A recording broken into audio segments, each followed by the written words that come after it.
शुभारंभ करते हैं। माननीय प्रधानमंत्री जी अपने श्रद्धा सुमन भेंट करते हुए, नमन करते हुए, वंदन के साथ साथ हमारे आदरणीय राज्यपाल महोदय और हमारे यशस्वी मुख्यमंत्री श्री शिवराज सिंह चौहान जी।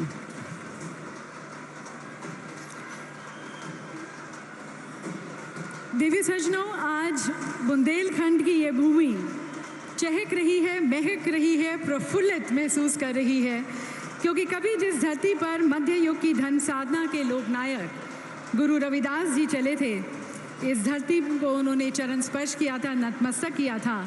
आज उन्हीं के सिद्धांतों का अनुसरण करने वाले इस सदी के महान लोकनायक हमारे माननीय प्रधानमंत्री जी ने उनके भव्य मंदिर की आधारशिला रखी है, उसका भूमि पूजन किया है। और इसका भूमि पूजन कर माननीय प्रधानमंत्री जी ने न केवल संत रविदास जी को भव्य श्रद्धांजलि दी है, पर इसके साथ साथ भारत के मानचित्र पर सागर के बरतुमा को पवित्र पावन भूमि के रूप में सुशोभित किया है। तो आइए एक बार पुनः इस सम्मान और सौगात के लिए प्रधानमंत्री जी को आभार व्यक्त करते हुए उनका स्वागत करते हैं। और मैं निवेदन करती हूँ हमारे माननीय राज्यपाल महोदय जी से, आदरणीय श्री मंगू भाई पटेल जी से, कि वे माननीय प्रधानमंत्री जी का स्वागत करें, उन्हें पुष्पगुच्छ भेंट कर।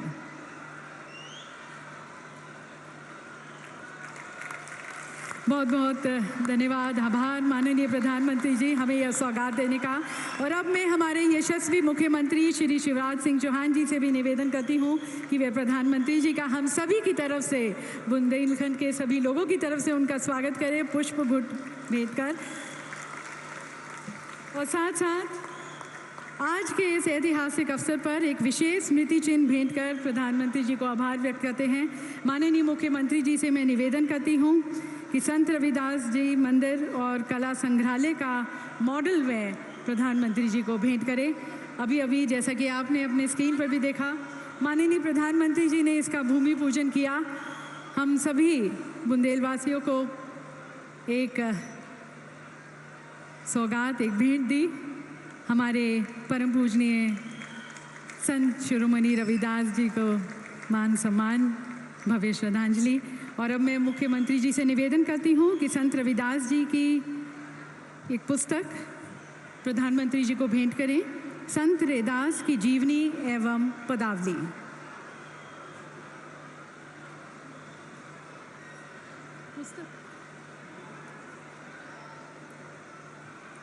माननीय प्रधानमंत्री जी को अब संत रविदास जी पर पुस्तक भेंट की जा रही है माननीय मुख्यमंत्री जी द्वारा, संत रविदास की जीवनी एवं पदावली। सभी संत रविदास जी के भक्तों की तरफ से, समर्थकों की तरफ से, लाखों अनुयायियों की तरफ से हम प्रधानमंत्री जी को पुनः धन्यवाद करते हैं। देवी सज्जनों, माननीय मुख्यमंत्री जी के दृष्टिकोण और नेतृत्व ने लगातार हमारे समाज में, मध्य प्रदेश में एकता, सांप्रदायिक सद्भाव और आध्यात्मिक मूल्यों को बढ़ावा देने पर जोर दिया है। अनेक हितग्राही मूलक योजनाओं को लागू किया है। तो आज के इस ऐतिहासिक अवसर पर आप सभी के नेता, हमारे यशस्वी मुख्यमंत्री श्री शिवराज सिंह चौहान जी को मैं आप सभी की तालियों के बीच आमंत्रित करती हूं उनके स्वागत संबोधन के लिए।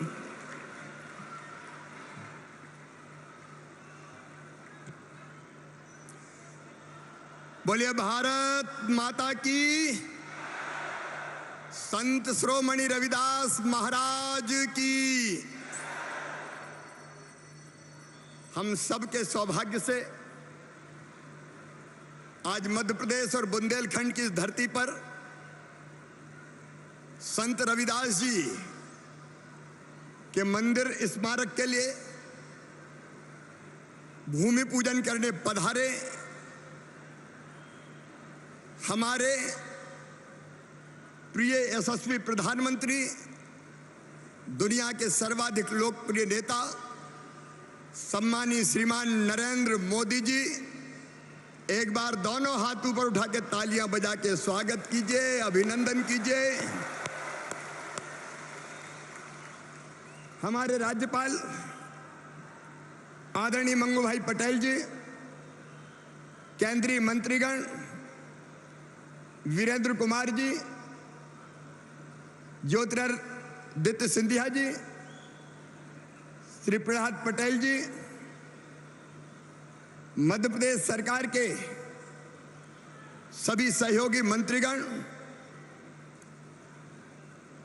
हमारे मंच पर विराजमान सभी साथीगण, बहनों भाइयों,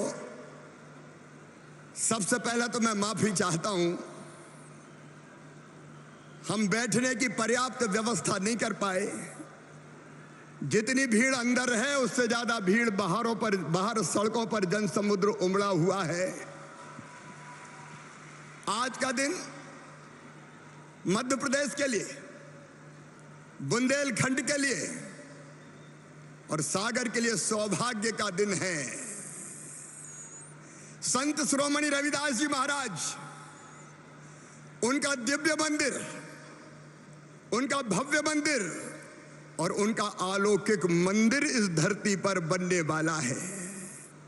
बहनों और भाइयों, हमने मिलकर फैसला किया था रविदास जयंती के दिन कि सागर में, बड़तुमा में रविदास जी का भव्य मंदिर बनाया जाए। और हमारा सौभाग्य इसलिए कि संत रविदास जी के मंदिर के भूमि पूजन के लिए हमारे प्रिय प्रधानमंत्री श्रीमान नरेंद्र मोदी जी पधारे हुए हैं। मोदी जी पधारे हुए हैं। संत रविदास जी महाराज भारत को जोड़ने वाले संत थे। कोई जात नहीं, पात नहीं, ऊंचा नहीं, नीचा नहीं, छोट बड़ सब संबसे, कोई छोटा नहीं, कोई बड़ा नहीं। भक्ति कैसे करें, कर्म कैसे करें, इसका संदेश देने वाले संत रविदास जी महाराज, उनके जीवन और दर्शन पर आधारित यह भव्य स्मारक बनेगा और आने वाली पीढ़ियां भी संत रविदास जी को जानेंगी और उनके बताए मार्ग पर चलेंगी। मेरे बहनों और भाइयों, संत रविदास जी के मार्ग पर चलकर सरकार चलाने वाले हमारे प्रधानमंत्री श्रीमान नरेंद्र मोदी जी, संत रविदास जी ने कहा था, ऐसा चाहूं राज में जहां मिलहि सबही को अन्न। और आज ये देश जानता है 80 करोड़ गरीब बहनों और भाइयों को निःशुल्क अन्न की व्यवस्था की है तो श्रीमान मोदी जी ने की है। और केवल अन्न नहीं, जनता की जिंदगी की न्यूनतम आवश्यकताएं पूरी करने का काम। प्रधानमंत्री आवास में गरीबों को मकान, उज्ज्वला रसोई गैस कनेक्शन, शौचालय बना के बहनों को सम्मान देने का काम, आयुष्मान भारत योजना बना के गरीबों का इलाज कराना और वैक्सीन कोविड में बना के वैक्सीन लगा के 200 करोड़ भारतीयों की, 140 करोड़ भारतीयों की जान बचाने का काम प्रधानमंत्री नरेंद्र मोदी जी ने किया है। जो रविदास जी ने कहा वो मोदी जी कर रहे हैं। और मुझे कहते हुए गर्व है, मोदी जी के आशीर्वाद से और उनके बताए मार्ग पर चलकर मध्य प्रदेश भी आगे बढ़ रहा है। हमें गर्व है यह कहते हुए कि 1,30,00,000 लोग गरीबी से मध्य प्रदेश में भी बाहर निकले हैं प्रधानमंत्री जी के आशीर्वाद के कारण। विकास के अनेकों काम, आज भी रेल लाइन का दोहरीकरण, 2,500 करोड़ की सड़कें। लेकिन और मैं प्रसन्नता का समाचार आपको दे रहा हूं, इसका लोकार्पण तो आज होगा, लेकिन बुंदेलखंड वासियों, प्रधानमंत्री जी ने ऐसे फैसले किए जो बुंदेलखंड की तस्वीर भी बदलेंगे और यहां की जनता की तकदीर भी बदल देंगे। बीना में पेट्रोकेमिकल्स, बीना रिफाइनरी पर आधारित पेट्रोकेमिकल्स उत्पाद पर 50,000 करोड़ का निवेश आने वाला है। मैं मोदी जी को हृदय से धन्यवाद देता हूं और आप भी तालियां बजा के अभिनंदन करें। इसी बुंदेलखंड की धरा पर कैन और बेतवा बहुत जल्दी काम प्रारंभ होने वाला है। और 20 लाख एकड़ जमीन में बुंदेलखंड में सिंचाई होगी। बुंदेलखंड की धरती पंजाब और हरियाणा को मात करेगी। 44,000 करोड़ रुपए की योजना का उपहार प्रधानमंत्री जी ने बुंदेलखंड की जनता को दिया है। और कल संसद में जो हुआ वो अद्भुत और अभूतपूर्व है। अंग्रेजों के बनाए कानून बदले जा रहे हैं और उनमें से एक, अगर मासूम बिटिया के साथ कोई दुराचार करेगा तो सीधा फांसी के फंदे पे लटका दिया जाएगा। एक नए भारत का उदय प्रधानमंत्री जी के नेतृत्व में हुआ है। इसलिए मैं एक बार फिर उनका हृदय से स्वागत करता हूं। लेकिन आप प्रधानमंत्री जी से आग्रह कीजिए कि बुंदेलखंड का यह आखिरी कार्यक्रम नहीं है। बिना रिफाइनरी पर आधारित पेट्रोकेमिकल उत्पाद का जब उसका शुभारंभ होगा तब भी माननीय प्रधानमंत्री जी पधारे, ताली बजा के आह्वान कीजिए। कैन बेतवा के शिलान्यास के लिए भी प्रधानमंत्री जी पधारे। और प्रभु जी तुम चंदन हम पानी जाके अंग अंग बास समानी। एक बार फिर प्रभु जी तुम स्वामी हम दासा, ऐसी भक्ति कर ही रह दासा। संत श्रोमणी रविदास जी महाराज के चरणों में प्रणाम करते हुए जल्दी ये भव्य मंदिर हमें मिलेगा जो बुंदेलखंड की प्रतिष्ठा को और बढ़ाएगा और उनकी कृपा हम पर बरसेगी। इन्हीं शब्दों के साथ बहुत बहुत धन्यवाद। मेरी माटी मेरा देश और हर घर तिरंगा फहराने का अभियान जो आह्वान प्रधानमंत्री जी ने कहा है, हम भी मध्य प्रदेश में हर घर तिरंगा फहराएंगे। बोलिए सब फहराएंगे। मेरे साथ बोलिए भारत माता की। बहुत बहुत धन्यवाद। बहुत बहुत धन्यवाद माननीय मुख्यमंत्री जी। यकीनन माननीय प्रधानमंत्री जी के नेतृत्व में एक स्वर्णिम मध्य प्रदेश, एक प्रगतिशील समाज का हम निर्माण कर सकेंगे। देवी सज्जनों, अपने नेतृत्व के माध्यम से प्रधानमंत्री जी भारत की सांस्कृतिक और ऐतिहासिक विरासत के पुनर्जागरण को बढ़ावा देने के साथ साथ देश को आधुनिक और प्रगतिशील भविष्य की ओर ले जाने में भी अथक प्रयास कर रहे हैं, जिससे हम एक उच्च सिद्धांतों वाला प्रगतिशील भारत का निर्माण कर सकें। और इसी दिशा में आज लगभग 1,000 करोड़ रुपए की लागत के 47 किलोमीटर के मोरीकोरी विदिशा हिनौतिया पैकेज 1-4 लेन तथा हिनौतिया मेलुआ पैकेज 2 लेन सड़क परियोजना का शिलान्यास किया जाएगा। इसके साथ साथ आज बीना वासियों को भी एक सौगात मिल रही है, बीना से कोटा के मध्य रेल मार्ग का दोहरीकरण। तो मैं माननीय प्रधानमंत्री जी से निवेदन करती हूँ कि कृपया आप रिमोट का बटन दबाकर इस ट्रैक डबलिंग का लोकार्पण करें और इसके साथ साथ सड़क परियोजना का भी शिलान्यास करें।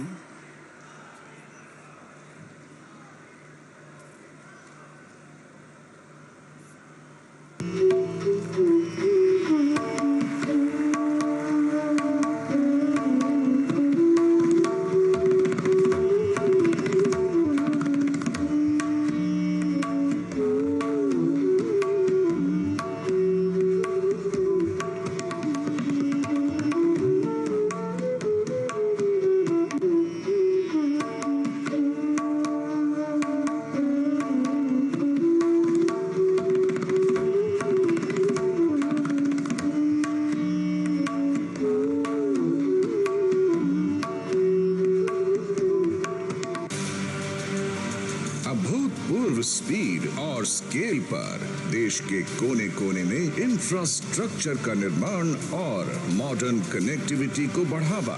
प्रधानमंत्री श्री नरेंद्र मोदी जी के नेतृत्व में 2014 से विकास की ये यात्रा दिन रात जारी है। इंफ्रास्ट्रक्चर यानी लोगों के जीवन में आसानी, इंफ्रास्ट्रक्चर यानी व्यापार कारोबार में आसानी, इंफ्रास्ट्रक्चर यानी रोजगार के लाखों नए अवसरों का निर्माण और इंफ्रास्ट्रक्चर यानी तेज विकास, तेजी से विकसित होने की ओर कदम बढ़ा रहे भारत की इस यात्रा का मध्य प्रदेश भी अहम भागीदार है, जहां कई इंफ्रास्ट्रक्चर परियोजनाएं पूरी हो चुकी हैं और कई पर तेजी से काम हो रहा है। इसी कड़ी में आज माननीय प्रधानमंत्री जी 4000 करोड़ रुपए से अधिक की लागत की 3 रेल और सड़क परियोजनाओं का लोकार्पण व शिलान्यास कर रहे हैं। आज लोकार्पण होने वाली परियोजना है 288 किलोमीटर बीना से कोटा रेल लाइन डबलिंग का कार्य। इससे राजस्थान और मध्य प्रदेश के थर्मल पावर प्लांट में कोयले की आपूर्ति तीव्र गति से होगी और लोगों को बिजली की निर्बाध आपूर्ति सुनिश्चित होगी। साथ ही शिलान्यास हो रहा है 4 लेन मोरी कोरी विदिशा हिनोतिया खंड सड़क के निर्माण कार्य का। इससे राजधानी भोपाल से सागर तक डायरेक्ट रोड कनेक्टिविटी होगी और यात्रा का समय लगभग 1 घंटा कम हो जाएगा। हिनोतिया मेहलुआ सड़क खंड के 2 लेन विद पेव्ड शोल्डर के निर्माण कार्य का भी शिलान्यास हो रहा है, जिससे भोपाल से अशोकनगर, चंदेरी एवं झांसी तक डायरेक्ट कनेक्टिविटी मिलेगी, जिससे इस रूट पर यात्रा करने वालों का समय बचेगा, सहूलियत बढ़ेगी। इन परियोजनाओं से क्षेत्र के सांस्कृतिक स्थलों जैसे उदयगिरी गुफाओं वाले मंदिरों, सांची के बौद्ध स्तूप तक पहुंच सुगम होगी, पर्यटन को बढ़ावा मिलेगा। यहाँ के fertiliser, petroleum, cement, electrical transformer, Chanderi silk जैसे उद्योग एवं जनजातीय कला को देश भर के बड़े बाजारों तक पहुंच मिलेगी और रोजगार के अवसर भी बढ़ेंगे। अमृत काल में डबल इंजन सरकार मध्य प्रदेश की सामाजिक आर्थिक समृद्धि और अनवरत सर्वस्पर्शी सर्वांगीण विकास के लिए पूरी तरह से प्रतिबद्ध है। तो देवी सज्जनों, इन दोनों परियोजनाओं के माध्यम से मध्य प्रदेश की विकास यात्रा को और अधिक गति मिलेगी, प्रगति मिलेगी। देवी सज्जनों, इसे आप एक सुखद संयोग ही कहेंगे कि संत रविदास जी की विचारकी का अनुसरण करने वाले हमारे माननीय प्रधानमंत्री जी संत रविदास जी की पवित्र पावन जन्मभूमि वाराणसी से सांसद भी हैं और उन्हीं की तरह सुधार और नव प्रवर्तन की भावना को केंद्र में लाते हुए प्रधानमंत्री जी ने गरीबों, किसानों, महिलाओं, अनुसूचित जाति, जनजाति एवं वंचित समाज को सशक्त बनाने के लिए भी अथक प्रयास किए हैं और इस मंदिर का निर्माण कर इस भूमि की सांस्कृतिक और ऐतिहासिक विरासत के पुनर्जागरण को बढ़ावा देने के साथ साथ सभी लोगों को उनका अधिकार देने, मानव धर्म को स्थापित करने और भारत को एक बार फिर से विश्व गुरु बनाने का एक पंत प्रधान का सपना, संकल्प और अपने 140 करोड़ के परिवारजन के साथ एक वादा है। तो हृदय की गहराइयों के साथ प्रधानमंत्री जी का पुनः शुक्रिया करते हुए, आभार व्यक्त करते हुए मैं प्रधानमंत्री जी से निवेदन करती हूँ, उन्हें आमंत्रित करती हूँ उनके अमृत वाचन के लिए।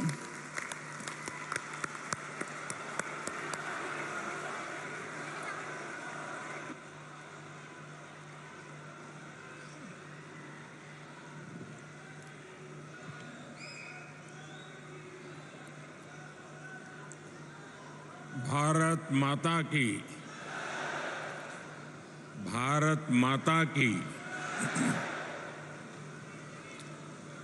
कार्यक्रम में उपस्थित मध्य प्रदेश के राज्यपाल श्रीमान मंगूभाई पटेल, मुख्यमंत्री श्रीमान शिवराज सिंह चौहान, केंद्रीय कैबिनेट के मेरे सहयोगी श्री वीरेंद्र खटीक जी, ज्योतिरादित्य सिंधिया जी, प्रहलाद पटेल जी, मध्य प्रदेश सरकार के मंत्रीगण, सभी सांसद, अलग अलग स्थानों से पधारे सभी पूज्य संतगण और विशाल संख्या में आए हुए मेरे प्यारे भाइयों और बहनों,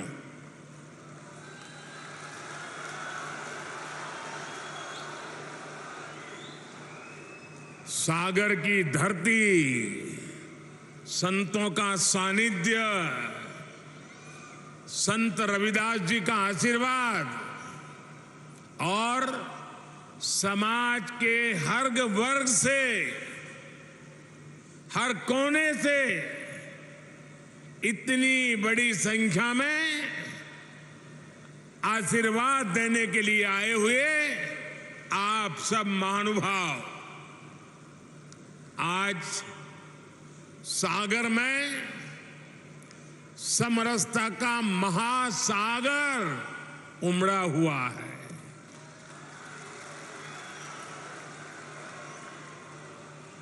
देश की इसी साझी संस्कृति को और समृद्ध करने के लिए आज यहां संत रविदास स्मारक एवं कला संग्रहालय की नींव पड़ी है। संतों की कृपा से कुछ देर पहले मुझे इस पवित्र स्मारक के भूमि पूजन का पुण्य अवसर मिला है और मैं काशी का सांसद हूं और इसलिए ये मेरे लिए दोहरी खुशी का अवसर है और पूज्य संत रविदास जी के आशीर्वाद से मैं विश्वास से कहता हूं कि आज मैंने शिलान्यास किया है, 1-1.5 साल के बाद मंदिर बन जाएगा तो लोकार्पण के लिए भी मैं जरूर आऊंगा। और संत रविदास जी मुझे यहां अगली बार आने का मौका देने ही वाले हैं। मुझे बनारस में संत रविदास जी की जन्मस्थली पर जाने का कई बार सौभाग्य मिला है और अब आज मैं यहां आप सबके सानिध्य में हूं। मैं आज सागर की इस धरती से संत शिरोमणि पूज्य रविदास जी के चरणों में नमन करता हूं, उन्हें प्रणाम करता हूं। भाइयों और बहनों, संत रविदास स्मारक एवं संग्रहालय में भव्यता भी होगी और दिव्यता भी होगी। ये दिव्यता रविदास जी की उन शिक्षाओं से आएगी जिन्हें आज इस स्मारक की नींव में जोड़ा गया है, गढ़ा गया है। समरसता की भावना से ओतप्रोत 20,000 से ज्यादा गांवों की, 300 से ज्यादा नदियों की मिट्टी आज इस स्मारक का हिस्सा बनी है। एक मुट्ठी मिट्टी के साथ साथ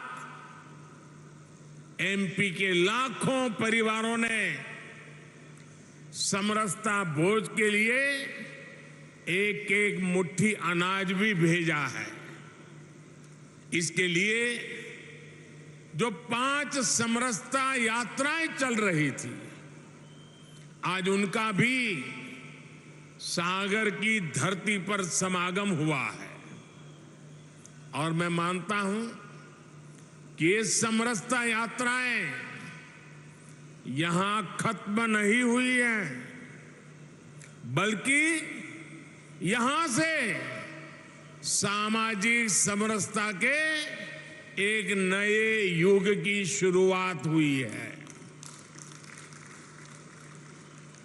मैं इस कार्य के लिए मध्य प्रदेश सरकार का अभिनंदन करता हूं,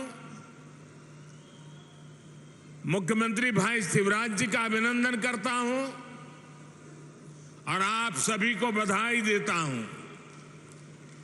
साथियों, प्रेरणा और प्रगति जब एक साथ जुड़ते हैं तो एक नए युग की नींव पड़ती है।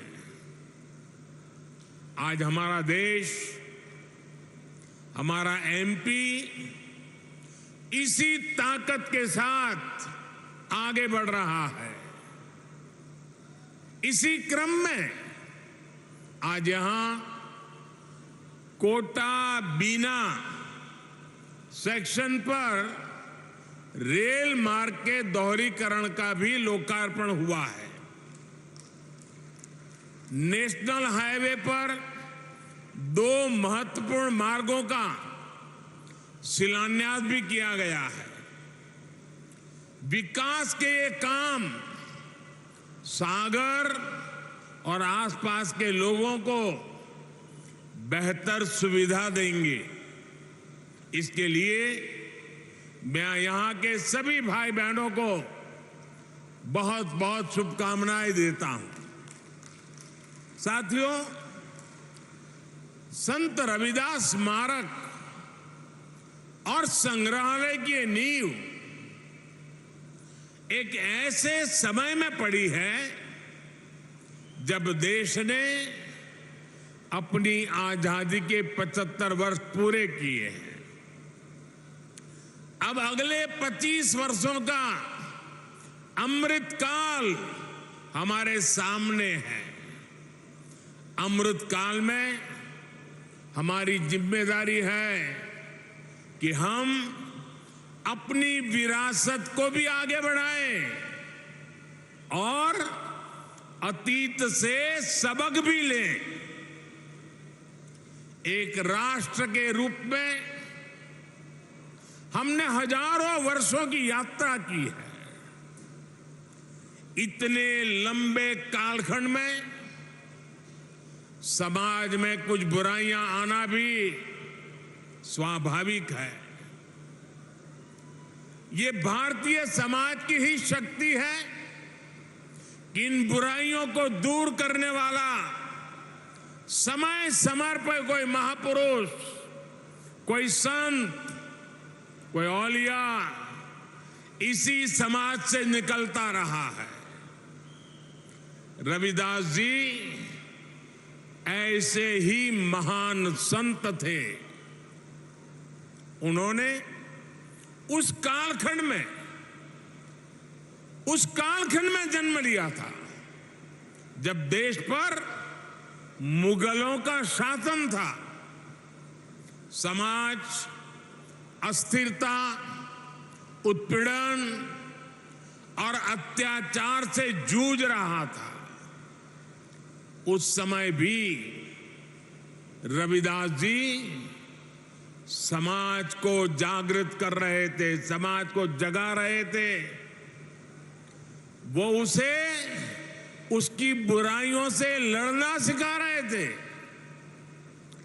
संत रविदास जी ने कहा था, जात पात के फेर मही, जात पात के फेर मही उर्जी रही सब लोग, मनुष्यता को खात हुई रैदास जात कर रोग। अर्थात सब लोग जात पात के फेर में उलझे हैं और ये बीमारी मानवता को खा रही है। वो एक तरफ सामाजिक कुरीतियों के खिलाफ बोल रहे थे तो दूसरी तरफ देश की आत्मा को झकझोर रहे थे। जब हमारी आस्थाओं पर हमले हो रहे थे,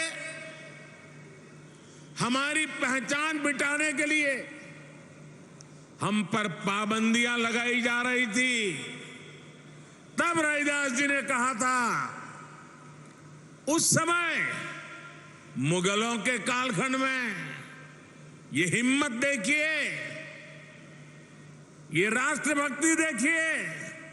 रविदास जी ने कहा था, पराधीनता पाप है, जान लेहु रे मीत, रैदास पराधीन सो कौन करे है प्रीत।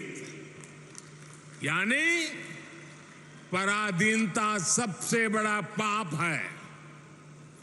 जो पराधीनता को स्वीकार कर लेता है उसके खिलाफ जो लड़ता नहीं है उससे कोई प्रेम नहीं करता। एक तरह से उन्होंने समाज को अत्याचार के खिलाफ लड़ने का हौसला दिया था। इसी भावना को लेकर छत्रपति वीर शिवाजी महाराज ने हिंदवी स्वराज की नींव रखी थी। यही भावना आजादी की लड़ाई में लाखों लाख स्वाधीनता सेनानियों के दिलों में थी और इसी भावना को लेकर आज देश गुलामी की मानसिकता से मुक्ति के संकल्प पर आगे बढ़ रहा है। साथियों, रैदास जी ने अपने एक दोहे में कहा है और अभी शिवराज जी ने उसका उल्लेख भी किया, ऐसा चाहूं राज में, ऐसा चाहूं राज में जहां मिले सबन को अन्न, छोट बड़ों सब संबसे, रैदास रहे प्रसन्न। यानी समाज ऐसा होना चाहिए जिसमें कोई भी भूखा न रहे, छोटा बड़ा इससे ऊपर उठकर सब लोग मिलकर साथ रहे। आज आजादी के अमृत काल में हम देश को गरीबी और भूख से मुक्त करने के लिए प्रयास कर रहे हैं। आपने देखा है कोरोना की इतनी बड़ी महामारी आई, पूरी दुनिया की व्यवस्थाएं चरमरा गई, ठप पड़ गई। भारत के गरीब तबके के लिए, दलित आदिवासी के लिए हर कोई आशंका जता रहा था।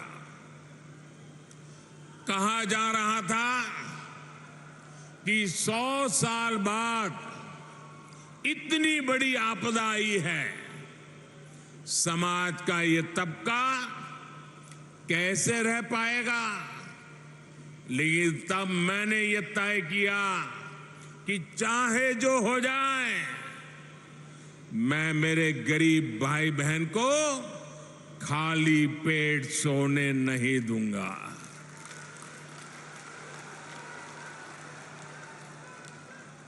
दोस्तों, मैं भली भांति जानता हूं कि भूखे रहने की तकलीफ क्या होती है। मैं जानता हूं कि गरीब का स्वाभिमान क्या होता है। मैं तो आपके ही परिवार का सदस्य हूं। आपका सुख दुख समझना मुझे किताबें नहीं ढूंढनी पड़ती। इसलिए हमने प्रधानमंत्री गरीब कल्याण अन्न योजना शुरू की। 80 करोड़ से ज्यादा लोगों को मुफ्त राशन सुनिश्चित किया और आज देखिए हमारे इन प्रयासों की तारीफ पूरी दुनिया में हो रही है। साथियों, आज देश गरीब कल्याण की जितनी भी बड़ी योजनाएं चला रहा है, उसका सबसे बड़ा लाभ दलित, पिछड़ा, आदिवासी समाज को ही हो रहा है। आप सब अच्छे से जानते हैं, पहले की सरकारों के समय जो योजनाएं आती थी वो चुनावी मौसम के हिसाब से आती थी। लेकिन हमारी सोच है कि जीवन के हर पड़ाव पर देश दलित, वंचित, पिछड़े, आदिवासी, महिलाएं, इन सब के साथ खड़ा हो। हम उनकी आशाओं, आकांक्षाओं को सहारा दें। आप देखिए, जरा योजनाओं पर नजर करेंगे तो पता चलेगा। बच्चे के जन्म का समय होता है तो मातृ वंदना योजना के जरिए गर्भवती माता को 6,000 रुपये दिए जाते हैं ताकि मां बच्चा स्वस्थ रहे। आप भी जानते हैं कि जन्म के बाद बच्चों को बीमारियों का, संक्रामक रोगों का खतरा होता है। गरीबी के कारण दलित, आदिवासी बस्तियों में इनकी सबसे ज्यादा मार होती है। आज नवजात बच्चों की पूरी सुरक्षा के लिए मिशन इंद्रधनुष चलाया जा रहा है। बच्चों को सभी बीमारियों से बचने के लिए टीका लगे, ये चिंता सरकार करती है। मुझे संतोष है कि बीते वर्षों में 5.5 करोड़ से अधिक माताओं और बच्चों का टीकाकरण किया जा चुका है। साथियों, आज हम देश के 7 करोड़ भाई बहनों को सिकल सेल एनीमिया से मुक्ति के लिए अभियान चला रहे हैं। देश को 2025 तक टीबी मुक्त बनाने के लिए काम हो रहा है। कालाजार और दिमागी बुखार का प्रकोप धीरे धीरे कम हो रहा है। इन बीमारियों से सबसे ज्यादा दलित, वंचित, गरीब परिवार वही इसके शिकार होते थे। इसी तरह अगर इलाज की जरूरत होती है तो आयुष्मान योजना के जरिए अस्पतालों में मुफ्त इलाज की व्यवस्था की गई है। लोग कहते हैं मोदी कार्ड मिल गया है, 5 लाख रुपए तक अगर कोई बीमारी को लेकर के बिल चुकाना है तो ये आपका बेटा कर देता है। साथियों, जीवन चक्र में पढ़ाई का बहुत महत्व है। आज देश में आदिवासी बच्चों की पढ़ाई के लिए अच्छे स्कूलों की व्यवस्था हो रही है। आदिवासी क्षेत्रों में 700 एकलव्य आवासीय स्कूल खोले जा रहे हैं। उन्हें सरकार पढ़ाई के लिए किताबें देती है, स्कॉलरशिप देती है। मिड डे मील की व्यवस्था को बेहतर बनाया जा रहा है ताकि बच्चों का अच्छा पोषण वाला खाना मिले। बेटियों के लिए सुकन्या समृद्धि योजना शुरू की गई है ताकि बेटियां भी बराबर से और बराबरी से आगे बढ़े। स्कूल के बाद हायर एजुकेशन में जाने के लिए एससी, एसटी, ओबीसी युवा युवतियों के लिए अलग से स्कॉलरशिप की व्यवस्था की गई है। हमारे युवा आत्मनिर्भर बने, अपने सपनों को पूरा कर सके, इसके लिए मुद्रा लोन जैसी योजनाएं भी शुरू की गई हैं। मुद्रा योजना के अब तक जितने लाभार्थी हैं उनमें बड़ी संख्या में एससी, एसटी समाज के ही मेरे भाई बहन हैं और सारा पैसा बिना गारंटी दिया जाता है। साथियों, एससी, एसटी समाज को ध्यान में रखकर हमने स्टैंड अप इंडिया योजना भी शुरू की थी। स्टैंड अप इंडिया के तहत एससी, एसटी समाज के युवाओं को 8,000 करोड़ रुपए की आर्थिक सहायता मिली है। 8,000 करोड़ रुपए ये हमारे एससी, एसटी समाज के नौजवानों के पास गए हैं। हमारे बहुत से आदिवासी भाई बहन वन संपदा के जरिए अपना जीवन यापन करते हैं, उनके लिए देश वन धन योजना चला रहा है। आज करीब 90 वन उत्पाद को एमएसपी का लाभ भी मिल रहा है। इतना ही नहीं, कोई भी दलित, वंचित, पिछड़ा बिना घर के न रहे। हर गरीब के सर पे छत हो, इसके लिए प्रधानमंत्री आवास भी दिए जा रहे हैं। घर में सभी जरूरी सुविधाएं हो, इसके लिए बिजली कनेक्शन, पानी कनेक्शन भी मुफ्त दिया गया है। इसका परिणाम है कि एसटी, एसटी समाज के लोग आज अपने पैरों पर खड़े हो रहे हैं। उन्हें बराबरी के साथ समाज में सही स्थान मिल रहा है। साथियों, सागर एक ऐसा जिला है जिसके नाम में तो सागर है ही, इसकी एक पहचान 400 एकड़ की लाखा बंजारा झील से भी होती है। इस धरती से लाखा बंजारा जैसे वीर का नाम जुड़ा है। लाखा बंजारा ने इतने वर्ष पहले पानी की अहमियत को समझा था, लेकिन जिन लोगों ने दशकों तक देश में सरकारें चलाई, उन्होंने गरीबों को पीने का पानी पहुंचाने की जरूरत भी नहीं समझी।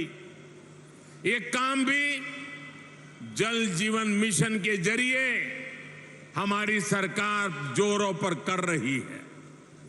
आज दलित बस्तियों में, पिछड़े इलाकों में, आदिवासी क्षेत्रों में पाइप से पानी पहुंच रहा है। ऐसे ही लाखा बंजारा की परंपरा को आगे बढ़ाते हुए हर जिले में 75 अमृत सरोवर भी बनाए जा रहे हैं। ये सरोवर आजादी की भावना का प्रतीक बनेंगे, सामाजिक समरसता का केंद्र बनेंगे। साथियों, आज देश का दलित हो, वंचित हो, पिछड़ा हो, आदिवासी हो, हमारी सरकार उन्हें उचित सम्मान दे रही है, नए अवसर दे रही है। न इस समाज के लोग कमजोर हैं, न इनका इतिहास कमजोर है। एक से एक महान विभूतियां समाज के इन वर्गों से निकल कर आई हैं। उन्होंने राष्ट्र के निर्माण में असाधारण भूमिका निभाई है। इसलिए आज देश इनकी विरासत को भी गर्व के साथ सहेज रहा है। बनारस में संत रविदास जी की जन्मस्थली पर मंदिर का सौंदर्यीकरण किया गया। मुझे खुद उस कार्यक्रम में जाने का सौभाग्य मिला। यहां भोपाल के गोविंदपुरा में जो ग्लोबल स्किल पार्क बन रहा है, उसका नाम भी संत रविदास के नाम पर रखा गया है। बाबा साहब के जीवन से जुड़े प्रमुख स्थानों को भी पंच तीर्थ के रूप में विकसित करने का जिम्मा हमने उठाया है। इसी तरह आज देश के कई राज्यों में जनजातीय समाज के गौरवशाली इतिहास को अमर करने के लिए म्यूजियम बन रहे हैं। भगवान बिरसा मुंडा के जन्मदिन को देश ने जनजातीय गौरव दिवस के रूप में मनाने की परंपरा शुरू की है। मध्य प्रदेश में भी हबीबगंज रेलवे स्टेशन का नाम गौंड समाज की रानी कमलापति के नाम पर रखा गया है। पाताल पानी स्टेशन का नाम टंटिया मामा के नाम पर किया है। आज पहली बार देश में दलित, पिछड़ा और आदिवासी परंपरा को वो सम्मान मिल रहा है जिसके ये समाज के लोग हकदार थे। हमें सबका साथ, सबका विकास, सबका विश्वास और सबका प्रयास के इसी संकल्प को लेकर आगे बढ़ना है। मुझे भरोसा है देश की इस यात्रा में संत रविदास की शिक्षाएं हम सब देशवासियों को एकजुट करती रहेगी। हम साथ मिलकर बिना रुके भारत को विकसित राष्ट्र बनाएंगे। इसी भावना के साथ आप सभी को बहुत बहुत धन्यवाद, बहुत बहुत शुभकामनाएं। धन्यवाद। बहुत बहुत धन्यवाद माननीय प्रधानमंत्री जी। आपके संबोधन ने हमारे समृद्ध इतिहास का संज्ञान लेते हुए न केवल हमारी समृद्ध सांस्कृतिक विरासत को संरक्षित करने के महत्व को रेखांकित किया, बल्कि हमारे विविध समाज में एकता और समावेशिता को भी बढ़ावा देने की आवश्यकता पर जोर दिया। देवी सज्जनों, एक बार हाथ ऊपर कर माननीय प्रधानमंत्री जी का तालियों के साथ पुनः आभार व्यक्त करते हैं। बहुत बहुत धन्यवाद माननीय प्रधानमंत्री जी, आपके मार्गदर्शन के लिए, आपके संदेश के लिए और आपकी